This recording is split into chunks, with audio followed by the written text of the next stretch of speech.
Mga kapuso, sulitin na ang magandang panahon ngayong long weekend dahil posibleng maging maulan na naman sa susunod na linggo. May tatlong sama ng panahong binabantayan sa paligid ng Philippine Area of Responsibility. Isa na ang bagyong may international name na Saudel, na huling namataan mahigit 2,000 kilometro silangan ng southeastern Luzon. Ayon sa Pag-asa, inaasahang papasok yan sa PAR bandang Lunes. Pag nangyari yan, papangalanan nitong bagyong Obet. Hindi ito inaasahang lalapit sa kalupaan pero hahatakin ito ang habagat na muling magpapaulan. Bukod sa bagyong Saudel, may minomonitor ding 2 low pressure area. Ang isa'y dating bagyong Neneng na nasa hilagang bahagi na ng bansa, habang ang isa naman nasa silangan ng Mindanao. Hindi ito inaasahang magiging bagyo. Samantala, bahagyang humina ang habagat kaya umaliwalas po ang panahon sa ilang bahagi ng bansa. Pero kahit humina yan, may tsansa pa rin ng pag-ulan lalo na sa Hilagang Luzon.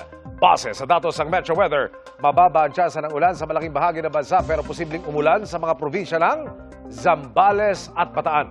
Pagsapit ng tanghali hanggang hapon, asahang uulanin ang malaking bahagi ng Northern at Central Luzon. Gayun din sa gitnang bahagi ng Mindanao. Halos ganyan din ang panahon sa linggo pero posibleng mag-umpisa ng mas maaga ang pag-ulan lalo na sa western section ng Luzon. Mas maraming lugar ang uulanin sa hapon at gabi sa buong bansa. Kaya mag-ingat po sa banta ng flash flood at pagguho ng lupa. Sa Metro Manila, inaasahang maaliwalas sa panahon bukas, araw ng Sabado.